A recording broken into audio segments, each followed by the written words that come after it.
মে মাসের মধ্যে ইরানের পরমাণু স্থাপনায় যুক্তরাষ্ট্রের সঙ্গে যৌথ হামলা চালাবে ইসরায়েল। বিধ্বংসী বিমান পরিকল্পনা চূড়ান্ত।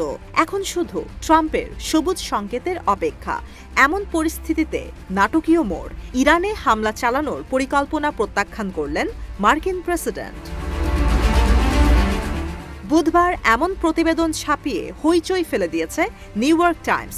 মার্কিন গণমাধ্যমটির বরাতে টাইমস অব ইসরায়েল জানিয়েছে, অস্ত্র প্রয়োগের বদলে কূটনীতি ব্যবহারের ওপর জোর দিয়েছেন তিনি। চলতি মাসের শুরুতে ইরানে যৌথ হামলা চালানোর পরিকল্পনা দেয় ইসরায়েল। তবে এরপরই দ্বিধা বিভক্ত হয়ে যায় ট্রাম্প প্রশাসন। সূত্রের দাবি, তেল আবিবের প্রস্তাবিত পরিকল্পনা বাস্তবায়িত হলে ইরানের পরমাণু বোমা তৈরির প্রক্রিয়া পিছিয়ে যেত কমপক্ষে 1 বছর। তবে এই পরিকল্পনার সফলতা নিয়ে সন্দিহান ছিল মার্কিন প্রশাসনের শীর্ষ কর্মকর্তারা। আর এ সময় যুক্তরাষ্ট্রের সঙ্গে পরমাণু কর্মসূচির বৈঠক নিয়ে সবুজ সংকেত দেয় ইরান। ফলে হামলার পরিকল্পনা থেকে সরে আসে ওয়াশিংটন। গেল 3 এপ্রিল বেনিয়ামিন নেতানিয়াহুর সঙ্গে ফোনালাপ করেন ডোনাল্ড ট্রাম্প। এ সময় ইসরায়েলি প্রধানমন্ত্রী ইরান সম্পর্কিত পরিকল্পনার আপডেট জানতে চাইলে এ বিষয়ে আলোচনায় অস্বীকৃতি জানান মার্কিন প্রেসিডেন্ট। এর বদলে বিবিকে হোয়াইট হাউস সফরের আমন্ত্রণ জানান তিনি।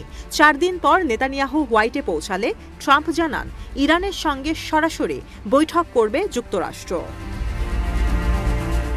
এ সময় ঘটনায় হতভম্ব হয়ে পড়েন ইসরায়েলি প্রধানমন্ত্রী। যদিও মার্কিন সহায়তা ছাড়া ইরানে হামলা চালানোর সক্ষমতা থাকলেও পাল্টা হামলা মোকাবেলায় ইসরায়েলের পর্যুদস্ত হবার শঙ্কা ছিল। তাই বাধ্য হয়ে ট্রাম্পের প্রস্তাব মেনে নেন নেতানিয়াহু। ট্রাম্প প্রশাসনের মধ্যে ইরানে হামলার বিরোধিতা জানিয়েছেন ভাইস প্রেসিডেন্ট জেডি ভ্যান্স, প্রতিরক্ষা মন্ত্রী পিট হেগসেথ ও বিশেষ দূত স্টিভ উইটকফ। কারণ এতে মার্কিন সেনাদের হতাহতের পাশাপাশি বিশ্ববাজারে জ্বালানি তেলের দাম বৃদ্ধির শঙ্কা ছিল। পাশাপাশি হামলার মাধ্যমে ইরানের ভূগর্ভস্থ পরমাণু স্থাপনা ধ্বংসের সম্ভাবনাও ছিল কম।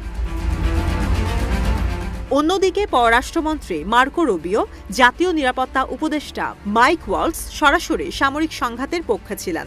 তাদের দাবি ছিল, প্রায় 1.5 বছরের গাজা যুদ্ধের কারণে কিছুটা দুর্বল অবস্থানে রয়েছে ইরান। ফলে দেশটিতে হামলার মোক্ষম সুযোগ এটি। তবে 12 এপ্রিলেই পাল্টে যায় সব। এদিন ওমানের রাজধানী মাস্কাটে বৈঠকে বসেন যুক্তরাষ্ট্র ও ইরানের উচ্চ পর্যায়ের প্রতিনিধি দল।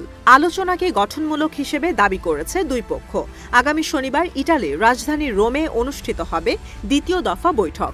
বিশ্লেষকদের ধারণা, গেল 7 মার্চ খামেনির কাছে ট্রাম্পের চিঠি পাঠানোর পরই দৃশ্যপটের পরিবর্তন হতে শুরু করে। এ সময় থেকে যুক্তরাষ্ট্রকে মিত্র হবার সুযোগ দেওয়ার পরিকল্পনা করে ইরান। বিষয়টি বুঝতে পেরে অস্ত্রের বদলে কূটনীতির পথ বেছে নেন ডোনাল্ড ট্রাম্প। এতেই মার্কিন সহায়তাবিহীন বিশ্বমঞ্চে অনেকটাই একঘরে হয়ে গেছেন নেতানিয়াহু।